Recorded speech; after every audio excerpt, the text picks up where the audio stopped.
hermanas, invitados, invitadas. El pastor Joe Martínez me ha dado la inmensa oportunidad de poderles compartir un mensaje el día de hoy. ¿Y qué es lo que vamos a predicar el día de hoy? La palabra de Dios. La palabra de Dios va a ser predicada y expuesta en ese momento. Así que vamos a iniciar pidiendo a nuestro Señor que nos ayude. ¿Sí? Vamos a cerrar nuestros ojos. Señor, te agradecemos que nos regales un día más de vida, Señor. Te agradecemos por tu gracia, que es infinita. Te agradecemos porque eres un Padre bueno. Ayúdanos, Señor, en esta hora. Ayúdanos a entender tu palabra. Yo sé que puedes orar en cada uno de nuestros corazones, Señor. Ayúdanos y bendice este tiempo. Te lo pedimos todo en el nombre de tu Hijo Jesucristo. Amén y amén. Amén, queridos hermanos. Antes de iniciar, quisiera cerciorarme de que se me escucha bien. ¿Se me escucha bien, por favor? Sí. Muchas gracias. Traigo mi agüita porque... Permítanme poner mi Biblia. Ya está. Correcto. Quiero iniciar, queridos hermanos, este tiempo comentándoles una pequeña anécdota que tuve hace un tiempo atrás. Y esta anécdota consiste en lo siguiente. Yo tenía un amigo, yo creo que todo el mundo ha tenido un amigo en esta vida, al que le contaba todo, ¿no? Ustedes siempre han tenido ese amigo entrañable con el que se encuentran, le cuentan cómo le ha ido, ¿no es cierto? Ya, yo también tenía mi amigo, pues. Y me encuentro con él un día de esos y le cuento, Cholo, no sabes, estoy templado, digo, ¿no? Estoy templado de conocer a una chica, estoy templadazo. Ahora, van a disculpar por favor la desprolijidad del lenguaje, pero quiero hacer una representación fidedigna de cómo pasó aquello, ¿sí? Así que van a disculpar, por favor. Entonces le dije, Cholo, estoy templado de una chica maravillosa que la conocí. Ayer me dice, wow, qué bueno, pero yo justo te iba a contar lo mismo, he conocido una chica igual maravillosa, también estoy templado. Y nos pasamos toda la tarde hablando, ¿no? Sobre las chicas que habíamos conocido, estábamos emocionados los dos. Y en medio de toda esa conversación, yo le digo, Cholo, a todos, ¿cómo se llama la chica que conociste? ¿No? Estamos hablando de todo, pero ni siquiera hemos empezado con el nombre. Ah, cierto, tienes razón, me dice mi amigo. Se llama Karina, me dice.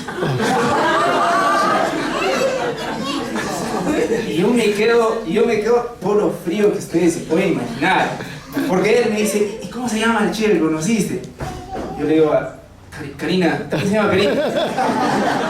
Y él también se quedó frío, ¿no? Y me dice, ¿y de qué porte más o menos es? Yo le digo, bueno, más o menos como de este porte. ¿La que conociste? También es de ese porte. Y más preocupado, ¿no? Me dice, ¿y cómo es de contextura? Bueno, es más bien un poco delgada. ¿La que conociste? También es delgada. A ese punto empezamos a mirarnos con un terror creciente, ¿no? Y él me dice, ya, ¿y su personalidad? ¿Cómo es su personalidad? ¿Es extrovertida? ¿Cómo es? Y yo le digo, es más bien tímida. La que conozco también es tímida.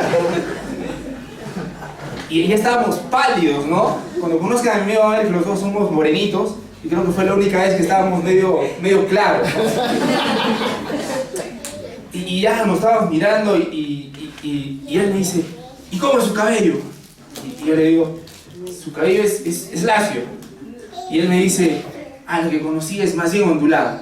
Nos regresó el alma al cuerpo, hermano. Nos reímos, nos abrazamos, nunca desconfié. Y empezamos a preguntar un poco más, y desde luego ahí empezamos a ver que, gracias a Dios, estábamos hablando de Karinas diferentes, ¿no? Pero hermanos, esa fue la primera y la última vez en que me alegré de que pensé que estábamos hablando de algo, pero estábamos hablando de algo totalmente diferente. Porque la vida cristiana, tú vas a darte cuenta, te vas a llevar por la decepción de que cuando hablas con alguien que dice ser cristiano, tú piensas que estás hablando de una cosa y cuando empiezas a profundizar te vas a decepcionar y vas a ver que están hablando de algo totalmente distinto.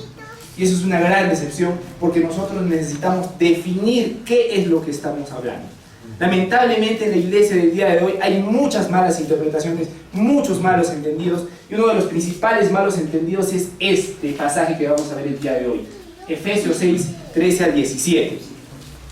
Por favor, vamos a estar exponiendo el día de hoy aquello, así que necesitamos ir todos a nuestras Biblias, por favor. Vamos todos a nuestras Biblias a Efesios 6, 13. Efesios 6:13, ayúdenme por favor con vuestro amén si ha encontrado Efesios 6:13. Amén. Excelente. Ya tenemos a Efesios 6:13. Ok, vamos a hablar, quisiera iniciar avisándoles de que vamos a hablar de Efesios 6:13, pero vamos a hablar de la armadura de Dios. Yo sé que muchos de nosotros hemos pasado, aunque sea por casualidad, por este tema de la armadura de Dios, y a lo que quiero ir es a lo siguiente: cuando tú te encuentras con alguien que dice ser creyente, y le dices, tenemos que usar la armadura de Dios, esa persona te va a decir, amén, usemos la armadura de Dios. Pero tú cuando empiezas a preguntar y a definir qué es la armadura de Dios, vas a darte cuenta que están hablando de una armadura totalmente diferente.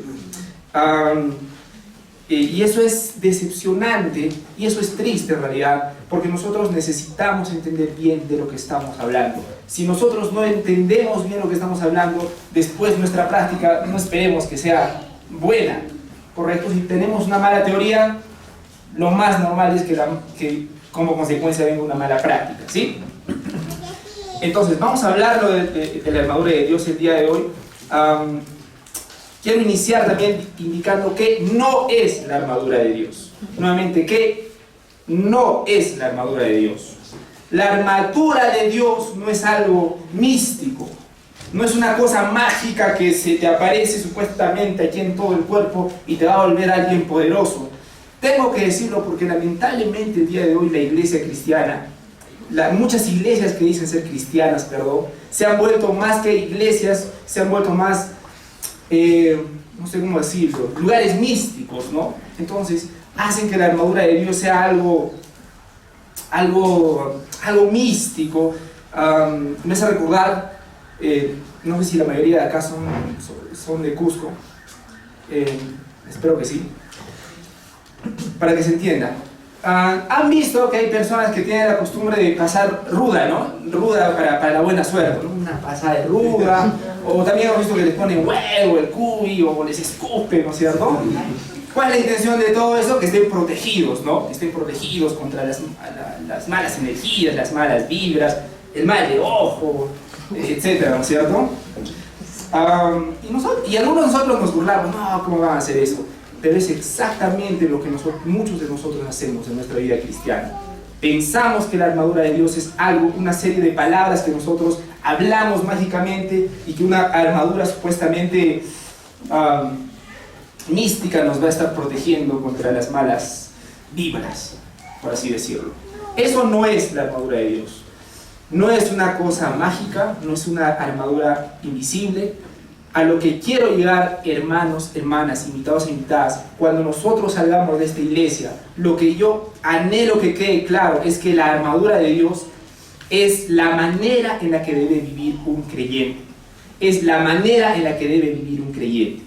Y eso es lo que quisiera martillar y explicar bien el día de hoy, y mi deseo es poderlo explicar de la mejor manera, ¿sí? Quiero informarles también de qué vamos a estar hablando. Si bien es cierto, vamos a estar hablando de la armadura de Dios, que va a estar en Efesios 6, del 13 al 17. Nos habla aquí de la armadura de Dios. ¿Qué es la armadura de Dios? Ya les estoy adelantando que la armadura de Dios es cómo nosotros debemos vivir nuestra vida cristiana, ¿correcto? Ahora, cada detalle lo vamos a ver en un momento. Pero antes de eso, nosotros tenemos que entender el contexto. ¿En qué contexto está hablando? Está hablando del contexto de una batalla. Entonces, lo que vamos a hacer en estos minutos es, vamos a ir un ratito a Efesios 6, más arribita, de 1 al, Efesios 6, del 13 al 17, del 10 al 12. Vamos a explicar Efesios del 10 al 12. Ahí nosotros vamos a ver que la Biblia dice que nos encontramos en una batalla espiritual, y después nos indica propiamente dicho en qué consiste la armadura de Dios, ¿sí? De eso vamos a estar hablando el día de hoy, así que vamos a ir a por ello. Para eso, ¿qué necesito yo de ustedes? que tengan sus miradas clavadas en vuestras Biblias, por favor, porque vamos a estar leyendo y al mismo tiempo exponiendo lo que significa aquello, ¿sí? Entonces quiero asegurarme que en este instante todos, por favor, estemos en Efesios 6:13, ¿sí? Amén, amén, ¿lo tenemos? Perfecto, vamos a leerlo juntos. Efesios 6:13. Por tanto, tomad toda la armadura de Dios para que podáis resistir en el día malo y habiendo acabado todo, estar firmes. Nuestro texto indica con un por lo tanto, y ese por lo tanto no podemos pasarlo desapercibido. El por lo tanto es muy importante. Cada vez que nosotros leamos la Biblia, necesitamos prestar especial atención cuando encontramos un por lo tanto, un entonces, etcétera, ¿sí? Entonces, esto inicia con un por lo tanto. ¿Por qué son importantes los por lo tantos? Por lo siguiente. Por ejemplo, Karina, mi esposa, los que han llegado temprano y han escuchado la historia que he contado al principio, ya se habrán dado cuenta que mi historia terminó en un final feliz. Karina, mi esposa, se levanta temprano, muy temprano, es una mujer muy madrugadora, ella se organiza, se alista muy temprano, y ella estaba organizándose, ¿no? Planificando el día, pero lamentablemente yo no tengo precisamente esa virtud de levantarme tan temprano, y a veces mi esposa me habla, ¿no? ¿Sabes qué? Tenemos que hacer esto, pero yo ese rato todavía estoy, la mitad de mi ser está con mi esposa y la otra mitad está en más allá, ¿no? Entonces mi esposa me dice, esto y esto tenemos que hacer, tal, y yo estoy como que ustedes me entienden, ¿no? Espero que no esté hablando algo totalmente ajeno a la experiencia humana. Estoy viendo, y Karina me empieza a hablar y de un momento a otro me dice, entonces, por lo tanto, tenemos que retirar dinero de nuestra cuenta. Ahí es cuando me despierto. Ahora, ya me ha quedado claro lo que sigue del por lo tanto, ¿no? Ahí me queda claro que tenemos que sacar dinero. Ahora me despierto y quiero saber por qué, ¿correcto? Y ahí me explica. Es exactamente lo mismo que vamos a hacer con el texto del día de hoy. Nuestro texto inicia con un por lo tanto, ¿correcto? Por lo tanto, tomad toda la armadura de Dios. En este instante ya tenemos claro que tenemos que usar toda la armadura de Dios, pero nos está diciendo un por lo tanto. Ahora necesitamos saber por qué nos está diciendo que usemos la armadura de Dios, ¿sí? Para eso nos vamos a apoyar en Efesios 6:10 al 12, ¿sí?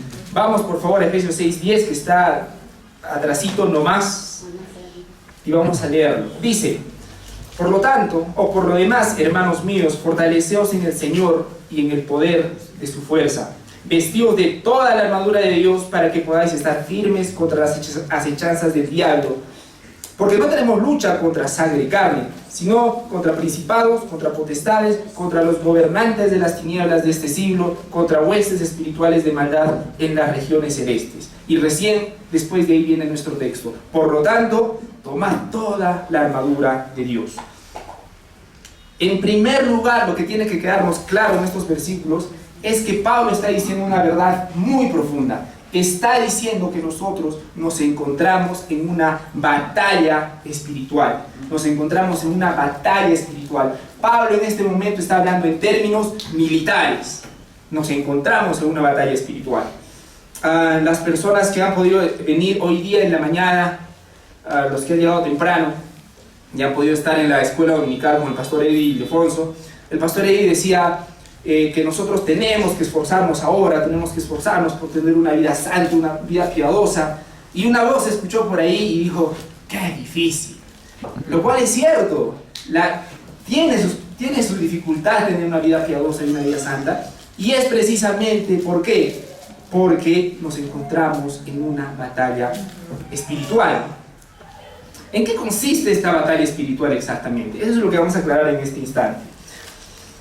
Por favor, sus ojos, vuestros ojos en Efesios 6:10. Efesios 6:10 dice lo siguiente. Por lo demás, hermanos míos, fortaleceos en el Señor y en el poder de su fuerza. Ok, ha quedado claro, estamos en una batalla espiritual y por lo tanto tenemos que usar la armadura de Dios, ¿correcto? Ok, imagínate que tú estás en guerra y te dan la mejor armadura. Bueno, en estos días no se usa armadura, no se usa un uniforme, no importa, el sentido es el mismo. Tienes la mejor armadura de primera, de calidad, pero nunca has practicado, nunca has entrenado. No tienes la menor idea ni cómo se levanta un arma. y peor aún estás desnutrido, ¿sí? Flaquito. ¿Esa armadura te va a servir por mucho tiempo? No. La respuesta es que no. Además que exteriormente necesitas la armadura, interiormente necesitas estar fortalecido. Y eso es lo que está diciendo la palabra en este momento. Que nosotros necesitamos estar fortalecidos. ¿En quién? Según el texto. Fortalecidos en el Señor y en el poder de su fuerza. ¿Qué significa estar fortalecidos en el Señor y en el poder de su fuerza? En pocas palabras, esto significa confiar en el poder del Señor y luego actuar. Estas dos cosas. Confiamos en Dios y después actuamos. Insisto, confiamos en Dios y después actuamos. Tienen que ser los dos. ¿Por qué insisto en esto? Porque muchas veces los creyentes confiamos en Dios, ¿correcto? Amén, confío en Dios, sus promesas son maravillosas, pero no actuamos. Lo cual es una contradicción impresionante. Y puede ser el otro extremo. A veces no confiamos en Dios y actuamos, que también es ir al otro extremo. Necesitamos nuestra vida cristiana. Si nuestra vida cristiana va a ser una cristiana fuerte, poderosa para el Señor, va a ser siempre estas dos cosas: confiar en el Señor y después actuar. Confiar en el Señor y después actuar. Eso significa fortalezcanse en el Señor y en el poder de su fuerza. Ok, dice, vamos al 11, dice: vestidos de toda la armadura de Dios. ¿Para qué? Para que podáis estar firmes, ¿correcto? ¿Contra quién? ¿Quién es nuestro enemigo? Contra las acechanzas del diablo. Ahora, podríamos quedarnos acá y explicar y extendernos mucho más, pero no es el tema que nos ocupa el día de hoy, ¿sí? Pero lo que sí queda claro es que nuestra batalla, la guerra que nosotros tenemos, es una guerra a nivel espiritual. ¿Y quién nos está atacando según la Biblia? El enemigo, el demonio, Satanás. Y Satanás, dicho sea de paso, no es una persona con sus cachos rojitos y su cola que termina en punta con su trinche, ¿no? Eso no es. La Biblia menciona que Satanás es un ángel caído, es un ser lamentablemente poderoso, padre de mentiras, engañador, y ese es nuestro principal enemigo. ¿Cómo nos ataca Satanás? ¿Cómo nos ataca Satanás? A mí me gusta empezar con el no, con el cómo no nos ataca Satanás. No nos ataca a medianoche jalándonos de los pies y despertándonos sobresaltados. No, esta batalla más bien es, este ataque de Satanás es más bien mediante engaños, mediante tentaciones, mediante acusaciones. La Biblia dice que Satanás es el padre de mentira, es el tentador, el acusador. ¿Y con qué finalidad nos ataca Satanás? ¿Cuál será? ¿Qué le hemos hecho? ¿Cuál es su problema con nosotros?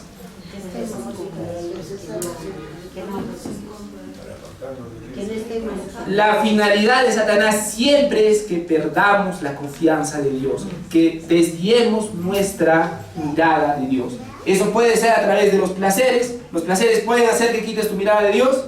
Sí, pero también puede ser a través de los dolores. Los dolores sí que también hacen que quitemos la confianza de Dios y busquemos ayuda en cualquier lado menos en Dios. Así que ese es el ataque de Satanás, ese es el ataque del enemigo. Hay un ataque demoníaco, pero este ataque demoníaco es principalmente a través del engaño, las tentaciones, las acusaciones. Un poquito más con el... No lo voy a explicar después mejor. Entonces, hay un ataque demoníaco, correcto, eso dice la Biblia, y nosotros estamos batallando. Esta batalla tenemos que librarla de cierta manera. ¿Cómo nosotros vamos a luchar? Ya ha quedado claro que tenemos un enemigo. Ese enemigo nos va a atacar a través de las mentiras, a través de acusándonos, tentándonos, etc. Pero nosotros, ¿cómo debemos lidiar con esta batalla? Con los ataques del enemigo. Ahí es donde entra el texto que nos ocupa el día de hoy, Efesios 6, 13 a 17. Entonces, nuestras miradas en este instante clavadas en Efesios 6, 13. Por tanto, tomad toda la armadura de Dios para que podáis resistir el día malo, y habiendo acabado todo, estad firmes. Una de las cosas que quisiera que vean es lo siguiente. Dice acá, tomen toda la armadura de Dios. ¿Qué parte de la armadura de Dios vamos a tomar? Toda. Eso es muy importante porque acá dice toda la armadura de Dios, que ahorita vamos a explicar uno por uno. Pero lo interesante de acá es que dice tomad. Cuando dice tomad en vuestros textos, significa que te vas a poner esta armadura una vez para siempre. Ese es el sentido en el idioma original. Te la pones una vez para siempre. Esta armadura no es que te la pones un ratito para pelear y luego que ha terminado el fragor de la batalla te la quitas y empiezas tu vida normal. Ese no es el sentido que usa la Biblia. La armadura de Dios no es como un uniforme. Para las personas que han tenido el lujo, como yo, de ir a un colegio nacional, hemos tenido uniformes, ¿correcto? Entonces usas tu uniforme, vas al colegio, terminas el colegio y cuando regresas, ¿qué haces con el uniforme? Te lo quitas y luego empiezas tu vida normal, ¿no? Ese no es el sentido de la Biblia. El sentido de la Biblia que dice que cuando nos ponemos la armadura de Dios es una vez para siempre. Eso dice la Biblia. Entonces, tomen toda la armadura de Dios. ¿Para qué? Para que podáis resistir en el día malo. Lo interesante es que cuando tú te imaginas en una guerra, ¿cómo te imaginas tú estando en una guerra? Al ataque, ¿no? Al ataque, luchando, no sé, de acuerdo a tu imaginación, ¿no? Otros se imaginarán con su metralleta, otros al puño, pero normalmente nos imaginamos una batalla así. Bíblicamente hablando, nosotros luchamos esta batalla resistiendo. La Biblia no dice que ataquemos al diablo, sino que lo resistamos.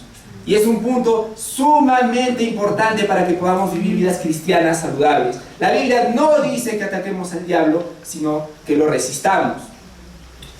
Esto es sumamente importante, porque lamentablemente muchas iglesias enseñan que se debe atacar a Satanás, ¿no? Yo reprendo a Satanás que me devuelva mi salud, ¿no es cierto? Que le quito la salud que Satanás me ha arrebatado. No lo encuentras en la Biblia. La Biblia nos dice que esta batalla nosotros la luchamos resistiendo, no atacando, resistiendo. Seguimos en el 13, por favor. Por tanto, tomad toda la armadura de Dios una vez para siempre. Es un estilo de vida que vas a tener una vez para siempre. ¿Para qué? Para que podáis resistir. ¿Qué día? ¿Cuándo tenemos que resistir? Según vuestras Biblias. Correcto, en el día malo. La pregunta del millón, ¿cuál es el día malo? ¿Qué es el día malo? ¿Será que el día malo es lo contrario del día bueno? ¿Será que el día bueno es que voy a mi trabajo y gracias a Dios no he tenido ningún inconveniente, todo yo tranquilo, y luego regreso a mi casa y gracias a Dios nuevamente mi mamá está bien, mi papá todo tranquilo? Ese es un día bueno. ¿Y será que el día malo será el día en que me dan una llamada telefónica contándome que un ser querido mío está muy enfermo? ¿Será que esa es la diferencia entre el día bueno y el día malo? Bíblicamente no. Bíblicamente el día malo es hoy día, es ayer, es mañana. El día malo es el día en que el mal reina en el mundo. Por lo tanto, el día malo es todos los días de nuestra vida. Todos los días de nuestra vida nosotros estamos inmiscuidos en una batalla. Todos los días, cada día nosotros estamos en esta batalla por nuestro Señor. Todos los días en esta batalla. Ese es el día malo. Por favor, acompáñenme un ratito a Efesios 5. Vamos todos, por favor, a Efesios 5, 15 al 16. Vamos todos a Efesios 5, 15 al 16. Ayúdenme, por favor, con vuestro amén si ya han encontrado aquello. Dice: mirad pues con diligencia como andéis, no como necios, sino como sabios, aprovechando bien el tiempo. ¿Por qué? Porque los días son malos. El día malo es cada día de nuestras vidas, todos los días. Ok, vamos a pasar al número 14. Vamos a regresar a Efesios 6, 14, por favor. Y dice: estad pues firmes, ceñidos vuestros lomos con la verdad. Y a partir del número 14 empieza a explicarnos en qué consiste la armadura de Dios. Permítanme. Ya les estaba adelantando que la armadura de Dios es más bien una manera de vida, la manera en la que debe comportarse el creyente, ¿sí? Eso es lo que quiero que quede claro. Ahora, Pablo usa una metáfora para que podamos entender mejor, El gran problema es que muchos nos hemos quedado en el símbolo y no en la aplicación, ¿correcto? La idea de la metáfora es que nos ayude a entender un texto mejor, ¿no es cierto? Por ejemplo, nosotros, si yo digo, veo una pareja, ¿correcto? Y yo digo, esta señorita, creo que esto no es amor al chancho, sino a los chicharrones.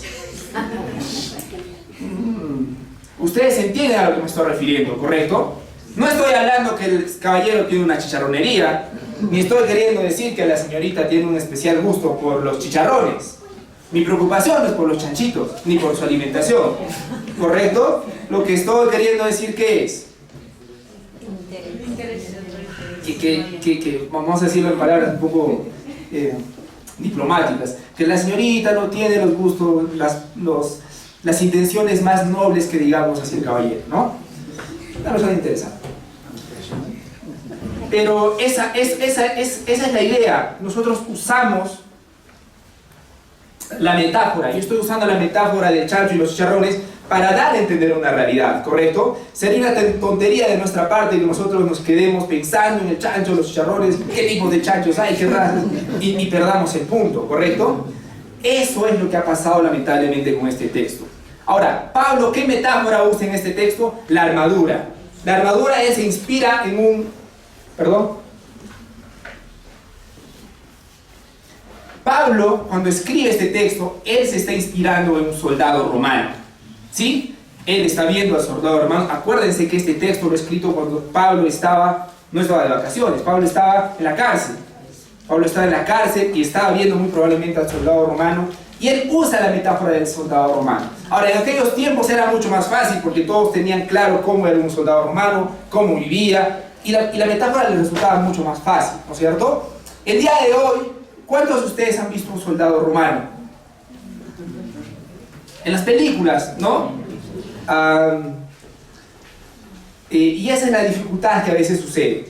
Ahora, Pablo nos va a decir a partir del 14, va a empezar a nombrar las partes del uniforme de un soldado, pero nuevamente, la intención no es quedarnos en los detalles de cómo era un soldado romano, la intención es cuál era la aplicación que quería dar a entender Pablo. Y vamos a empezar. 14 dice, estad pues firmes, ceñidos con vuestros lomos con la verdad, para empezar, ¿no es cierto? Bueno, en mi versión dice lomos. Yo no sé, creo que la mayoría tiene la versión Reina Valera del 60, la inspirada. Es una broma. Dice, ¿no? Ceñidos vuestros lomos con la verdad. Pregunta, ¿dónde está vuestro lomo? ¿Dónde está vuestro lomo? Señalen por favor vuestro lomo. Exacto, es exactamente lo que pensaba yo, y eso es lo que me martillaba la cabeza. Porque cuando tú lees el texto dice que el cinto es una correa, y yo no entendía cómo te podías poner la correa acá en el lomo, ¿no? Iba a ser algo complicado. En lugar de ayudarte para la batalla, eso iba a ser un estorbo. La gran revelación que tuve, que en realidad cuando la Biblia acá en la traducción dice lomos, se refiere a esta parte, es decir, a la cintura, ¿no? Los que tienen una versión un poco más entendible van a ver que directamente dicen cintura, ¿no es cierto? ¿Quiénes son los que han comprado esas Biblias que no tienen esa dificultad como yo? Bienaventurados, hermano. Yo sufrí al entender cómo es que una correa iba acá en el cuello. Ok, lo que queda claro es esto, ¿no? Los lomos en la verdad. Por cierto, una prédica que decía que claro, tenemos que estar con la cinta. Pablo dice que tenemos que tener el cinturón de la verdad, y el cinturón está cerca de los genitales, y por lo tanto nosotros debemos tener cuidado de nuestra vida sexual, lo cual es totalmente falso. O sea, a Dios le interesa nuestra vida sexual, por supuesto que sí, pero usar este texto para decir algo que no dijo, ahí está lo grave. Y con cosas como esas empiezan grandes herejías. Pero bueno, vamos al punto. En primer lugar dice que nuestra cintura tiene que estar con la verdad. ¿A qué se refiere? Que nosotros necesitamos tener un compromiso sincero para luchar sin hipocresía. El cristiano verdadero va a tener un compromiso por esta lucha, y esa lucha va a ser sin hipocresía. No es una lucha que el cristiano va a ver de lejos, y lo va a ver, bueno, sí, es una pelea. No, tiene que haber un compromiso con la verdad. Una cosa es estar comprometido y otra cosa es ver de lejos, ¿no es cierto? Entonces, en primer lugar, lo que indica acá en el número 14, ceñidos vuestros lomos con la verdad, es que una persona creyente debe tener un compromiso sincero para luchar sin hipocresía. Continuamos, vestidos con la coraza de la justicia. La coraza, en el ejemplo del soldado, significa toda la parte que protege aquí el tronco, pero nuevamente no me quiero ir al detalle de en qué consistía, qué marca era o de qué material estaba hecho, sino a lo que quería llegar Pablo. Dice la coraza de justicia, se refiere al sentido de justicia que debe tener el creyente. Ojo, el sentido de justicia que debe tener el creyente. El sentido de justicia. ¿Cuál es el sentido que tú tienes cuando estás caminando por las calles? Muchas veces nosotros nos sentimos acusados, o como diríamos los jóvenes, o mejor dicho, como dirían los jóvenes, acusados, tristes, bajoneados. Me siento mal porque, ay, soy de lo peor. O el otro extremo, me siento bien porque me comporto espectacular. Y eso es lo que me da un sentido de estar bien, ¿no? Cuando la Biblia habla sobre el sentido de justicia, significa que es una persona que se siente bien. ¿Por qué? Porque se siente justa delante de Dios. ¿Y por qué el cristiano tiene ese atrevimiento de sentirse bien delante de Dios? ¿A qué se debe que el cristiano puede estar con la conciencia tranquila con Dios? ¿Por qué? Porque Jesús es nuestra justicia. Correcto, porque su justicia, el sentido de justicia del cristiano no es en las cosas que hace, no es en las cosas que deja de hacer. El sentido de justicia del creyente es en Jesús. El creyente se siente justo y está bien con Dios por la obra de Jesucristo en esa cruz. Ahora, por supuesto, este sentido de justicia lo va a llevar a hacer obras buenas. Ojo. Pero fundamentalmente acá nos dice que parte de la armadura de Dios es una persona que tiene su sentido de justicia en Jesús, en Cristo. Continuamos al número 15. Calzados los pies con el apresto del Evangelio de la paz. Parte de la armadura de Dios, parte de cómo luchar esta batalla espiritual es a través de predicar constantemente la palabra de Dios. De predicar constantemente la palabra de Dios. Yo quiero que vean esto, la armadura de Dios nuevamente. Yo quiero que notemos esto. No es algo místico que supuestamente te está protegiendo. Dices unas palabras mágicas y estás protegido, puedes salir. La armadura de Dios es un estilo de vida como nosotros estamos viendo. La armadura de Dios, la manera en la que nosotros batallamos es predicando el Evangelio. Es una persona que está confiando, tiene su sentido de justicia en Jesús. Es una persona que tiene un compromiso con esta batalla. Estamos en la, ayúdenme por favor, en la 15. Los calzados, los pies con el apresto del Evangelio de la paz. Y el número 16 dice, sobre todo, tomad el escudo de la fe con que podáis apagar todos los dardos de fuego del enemigo. En todas las versiones dice sobre todo o solamente en mi Biblia. ¿Alguien que diga algo diferente que pueda apoyar, por favor? En todo. Sobre todo, en todo, gracias. Ahora, este sentido no quiere decir, por ejemplo, para los que tienen el sobre todo, no quiere decir que lo demás es secundario y sobre todo lo que más importa es el escudo de la fe. No, lo que está queriendo decir es que además de lo que estaba nombrando anteriormente, esto también es igual de importante. Tomad el escudo de la fe con que podáis apagar todos los dardos del enemigo. El escudo en esos tiempos no era un escudo pequeñito como la del Capitán América, ¿no? Una cosita así. Vuelan en Marvel, ¿no? Semejante ataque y una cosita así protegiendo. El escudo al que se refiere acá en el texto es un escudo grande, es un escudo que te cubre completamente el cuerpo. Ahora, ¿por qué era tan grande y por qué tenía que proteger todo el cuerpo? Porque no estaban jugando, no estaban en los estudios de Marvel. Los soldados romanos peleaban batallas de verdad. Tenían que protegerse, por lo tanto, de verdad. Iban con su escudo, un escudo grande, y normalmente los ataques eran con flechas. Y no solamente eran con flechas, eran flechas con fuego. Imagínate que te está cayendo toda una flechas de fuego a tu cuerpo. Perdón. Es difícil, ¿no? Entonces te están cayendo las flechas, tú te defiendes con tu escudo, y lo interesante es que muchas flechas traspasaban un poquito el escudo. No lo totalmente para llegar a tu cuerpo, pero sí lo suficiente. Póngase en el lugar del soldado romano. Alucinemos un rato, por favor. Te estás protegiendo con tu casco, te cae un par de flechas y una flecha se queda incrustada en el escudo. Y esta flecha está llena de fuego respirándote en la cara.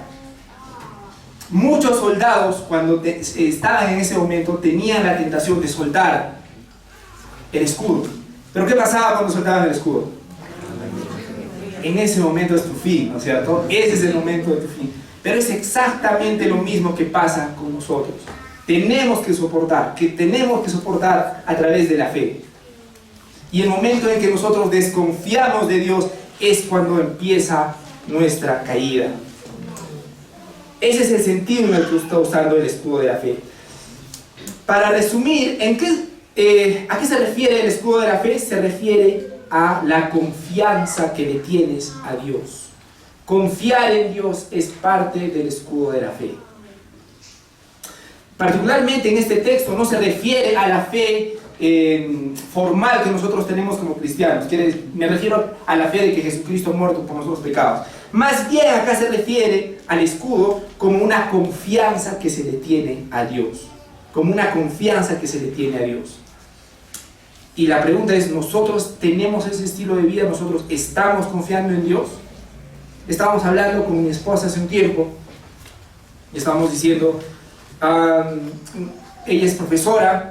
Y nunca Karina me ha dicho, Ángel, ¿sabes qué? ¿Qué te parece si empiezo a faltar de vez en cuando a mi trabajo y empiezo a buscar un cachuelito porque de repente no me paga el gobierno?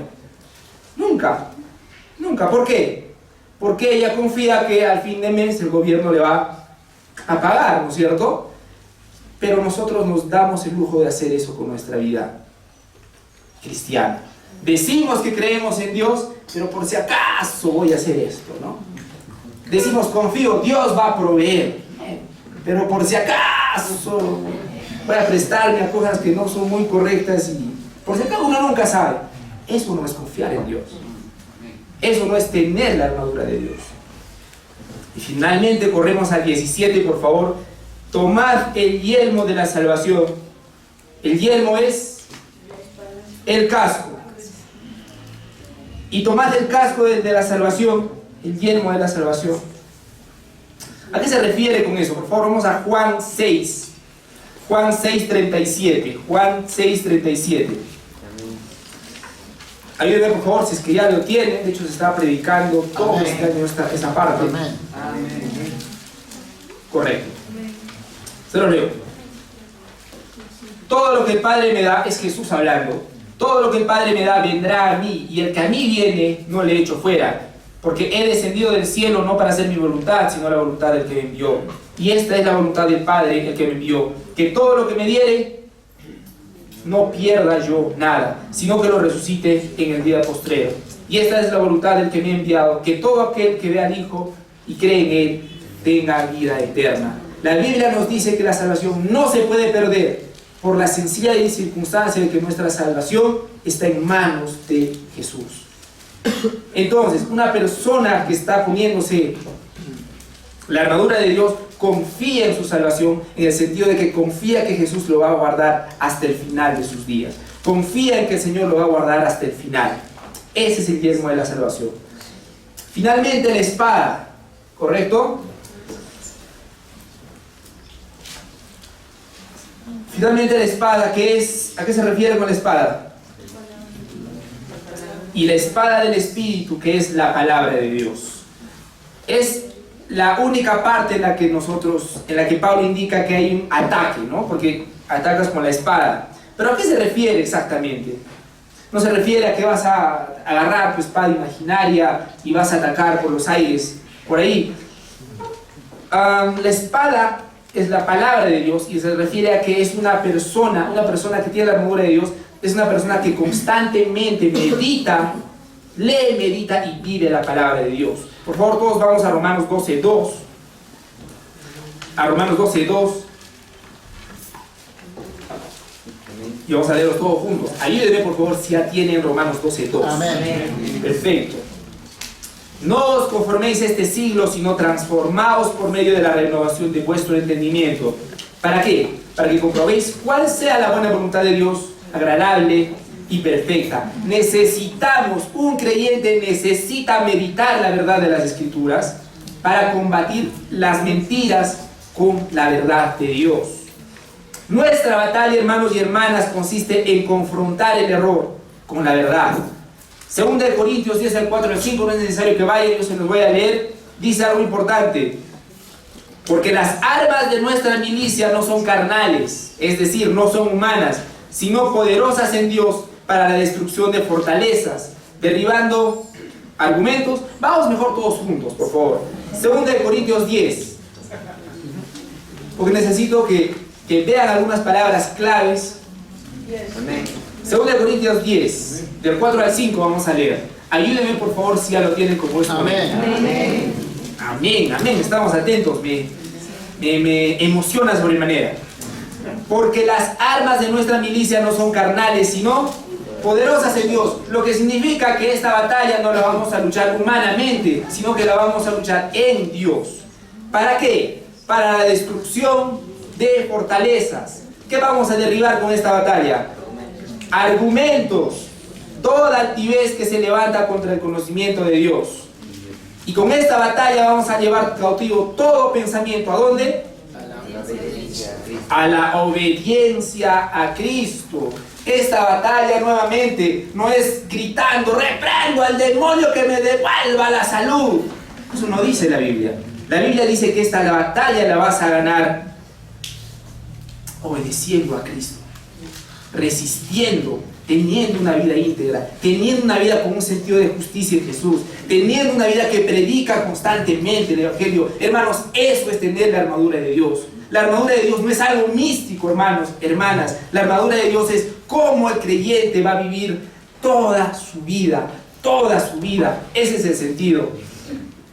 Nuestra batalla, hermanos, no es en el aire, no es como el ejemplo que les daba. Nuestra batalla es muchas veces con pensamientos, ideas, razonamientos. Y una de las principales mentiras de Satanás es la siguiente: tú puedes ser como Dios. Y desde Adán y Eva, esa es la gran mentira que nosotros abrazamos. Yo puedo ser Dios. Yo puedo tomar mis decisiones para mí, para que yo esté bien, para que yo esté feliz, para que yo. Muchas veces tú dices: no, ¿yo cómo voy a ser Dios? Pero tu vida grita que tú eres el Dios de tu vida, el amo de tu destino, el capitán de tu alma, como dice un poeta secular. Hay un libro muy interesante que se lo recomiendo sobremanera, se llama Mentiras que las mujeres creen, que no solamente aplica a las mujeres, por cierto, lo deberían leer todos. Lo interesante de este libro es que dice que las mentiras son creídas porque son producto de lo que nosotros meditamos constantemente. Lo que nosotros meditamos y pensamos constantemente, finalmente eso va a terminar siendo nuestra práctica. Eso es lo que dice ese libro, ¿no? Es muy interesante. ¿Por qué? Porque tú tienes 7 días, una semana tiene 7 días, ¿correcto? Correcto, ya. Todavía están conmigo. Una semana tiene 7 días. Los 7 días de la semana, el mundo, los medios de comunicación, tus amigos, te van a bombardear de mentiras. En el trabajo, te van a bombardear de mentiras. Tienes que ser feliz, nadie te puede ofender, tú eres intocable, etc.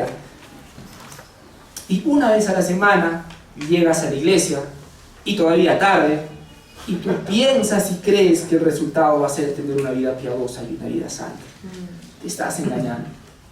La realidad es que en tu vida normalmente estás pensando, meditando y lamentablemente viviendo la mentira.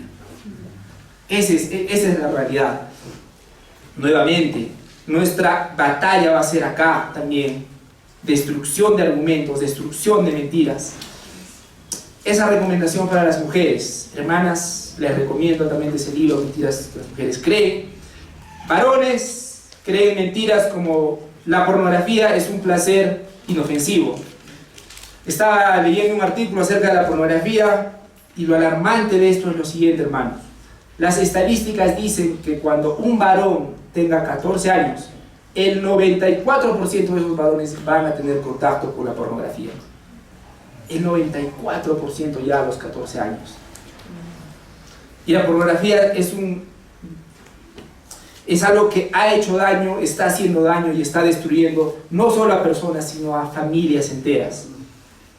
Hermanos, si estamos luchando con la pornografía, por ejemplo, quisiera citarles a John Owen, que dice lo siguiente: para vencer la pornografía debes establecer una meta más gloriosa que simplemente lograr dejar de ver pornografía. Lo leo otra vez. Para vencer la pornografía debes establecer una meta más gloriosa que simplemente lograr de ver pornografía. Y esa meta más gloriosa es conocer a tu Dios, tener intimidad con tu Dios cada día más. No solamente se trata de dejar el pecado, se trata de conocer más íntimamente a tu Dios, se trata de vivir como Él quiere que vivas, pero que eso sea producto de una relación que tienes con Él, una vida de obediencia a Dios. Tenemos que combatir la mentira con la verdad. En Juan 8:38 dijo Jesús a los judíos que habían creído en Él: si vosotros permaneceréis en mi palabra, seréis verdaderamente mis discípulos y conoceréis la verdad, y la verdad os hará libres. En conclusión, hermanos, en conclusión, la armadura de Dios, ¿qué es la armadura de Dios? Si podríamos resumir, la armadura de Dios es el estilo de vida que debería tener un cristiano a lo largo de su vida. ¿Correcto? Si quisiera resumir qué es la armadura de Dios, ¿cómo luce una persona que tiene la armadura de Dios? Es una persona que tiene un compromiso sincero para luchar sin hipocresía. Es una persona que tiene su sentido de justicia en Jesús. Es una persona que constantemente está compartiendo el Evangelio. Es una persona que tiene su confianza en Dios. Es una persona que no duda de su salvación. Es una persona que constantemente medita, lee y vive la palabra de Dios. ¿Eso te define? ¿Eso te define? Lo que el resumen que acabamos de decir te describe. Porque vamos a hacer en este momento un ejercicio y vamos a hacer la inversa de lo que hemos leído a continuación. Si un creyente que tiene la armadura de Dios es lo que hemos dicho hace poco, ¿cómo luciría un no creyente, un incrédulo? Podríamos poner lo contrario de lo que hemos leído. Es una persona que no tiene un compromiso para dar esta batalla. Es una persona que lucha pero hipócritamente. Es una persona que no tiene su sentido de justicia en Jesús, sino que tiene su sentido de justicia en las cosas que hace. Es una persona que se siente bien cuando ha hecho algo bien, pero no, su sentido de justicia no está en Jesús. Es una persona que no predica el Evangelio. Es más, le avergüenza. Es una persona que no confía en Dios. Es una persona que confía en que un día voy a tener mi maestría, ese día voy a sentirme pleno. Es una persona que no confía en Dios. Es una persona que duda constantemente de su salvación. Es una persona que no lee la palabra de Dios, no la medita y mucho menos la vive. Esa es una persona incrédula. Hermano, simplemente he puesto al revés lo que acabo de contar hace rato. ¿Eso te describe? ¿Eso te describe mejor? Porque si es así, hermanos, yo no te quiero mentir, probablemente no seas creyente. Si algo se ve como un gato, tiene pelos de gato, se mueve como un gato y dice miau, es un gato. Y si alguien tiene todas las características de un incrédulo, pero dice amén, no lo sé. Es algo que tienes que meditar con tu vida. No te engañes. No te engañes. Primera de Juan 2:15-16 decía: no améis al mundo ni las cosas que están en el mundo. Porque esta es la característica del no creyente, tiene su confianza en el mundo. No améis al mundo ni las cosas que están en el mundo. Si alguno ama el mundo, el amor del Padre no está en él. Porque todo lo que hay en el mundo, los deseos de la carne, los deseos de los ojos y la vanagloria de la vida, no proviene del Padre, amigos y amigas, sino del mundo, según la palabra de Dios. Hermanos y hermanas, invitados e invitadas, el día en que nosotros nos hemos convertido en creyentes, nos hemos convertido automáticamente en enemigos del maligno. Correcto. Ese día nos hemos ganado un gran enemigo también. No todos hemos ido a la guerra. Levante la mano, ¿quiénes han ido a la guerra? Nadie, ¿no? Pero tenemos idea de cómo es una guerra. Ir a una batalla no es ir a un parque de diversiones ni es ir a un museo. Cuando tú vas a la guerra sabes una cosa, que vas a sufrir. Y no es diferente del mundo espiritual y mucho menos en la vida cristiana. Vas a sufrir. Te reprendo, hermano, ¿cómo puedes estar hablando eso? Vamos a Filipenses 1, 29 a 30.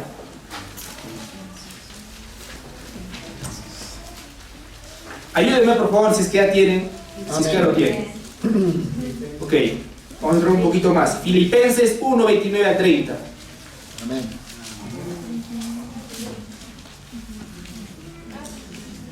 Literalmente Filipenses estaba al lado del texto que estamos leyendo ahorita, así que Filipenses 1, 29 al 30. Amén. Dice lo siguiente: porque a vosotros es concedido a causa de Cristo no solo que creáis en Él, sino también que padezcáis por Él, teniendo el mismo conflicto de que habéis visto en mí y ahora oís que hay en mí. Vamos a sufrir, hermanos. Eso te hace temblar, eso te hace temblar. Debería, me hace temblar. Y los discípulos también temblaron. En Juan 16, 33, Jesús les escribió: estas cosas os he hablado para que en mí tengáis paz. En el mundo tendréis aflicción, pero confiad, yo he vencido al mundo. Y nuestra confianza, señores y señoras, está en Jesús. Jesús ha vencido al mundo, por lo tanto nosotros también vamos a vencerlo. Jesús es nuestro galardón, Jesús es nuestra confianza, Jesús es nuestra esperanza para poder luchar esta batalla todos los días. Todos los días tenemos una batalla, hermanos y hermanas, amigos y amigas. No es una batalla de 5 minutos, ni de 5 días, ni de 5 años. Es una batalla de toda la vida, que nosotros debemos librarla con el poder de Dios. Finalmente, quería comentarte, si tú no eres creyente, tal vez estás diciendo, bueno, qué difícil la tienen los cristianos. Pero déjame decirte que tú no te libras de la batalla. Porque la Biblia, Jesús dice, el que no está conmigo, está contra mí.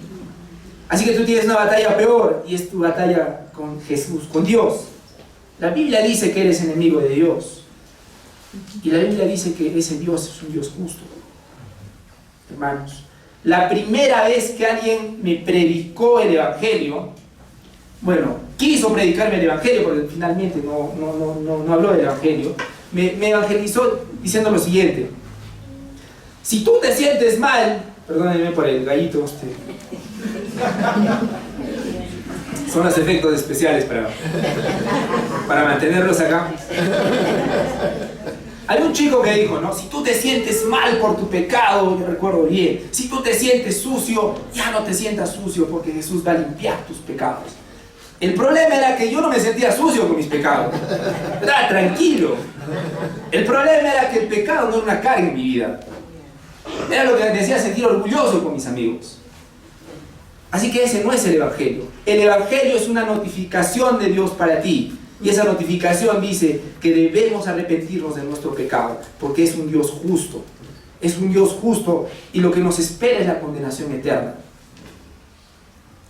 Quiero leerles Marcos 1 al 15. Y dice lo siguiente: el tiempo se ha cumplido y el reino de Dios se ha acercado. Arrepentíos y creed en el Evangelio. Ese es el llamado para cada uno de nosotros. Medita, por favor, ¿cuál de los dos encaja más en tu vida? ¿La armadura de Dios, como luces más como alguien que está con la armadura de Dios, o como alguien que no lo está? Medítalo, piénsalo y no te engañes. ¿Amén? Amén. Vamos a orar, hermanos. Señor, muchas gracias por este tiempo, muchas gracias por este día que nos regalas, Señor. Ayúdanos, Señor, confróntanos, danos fuerza para pelear esta batalla para tu gloria, para tu honra, Señor. Y ayúdanos a entender que muchas veces no estamos viviendo una vida confiando en ti, ni para ti. Ayúdanos, Señor, confróntanos en las áreas que tenemos que confrontarnos. Te lo pedimos en el nombre de Dios Jesucristo. Amén.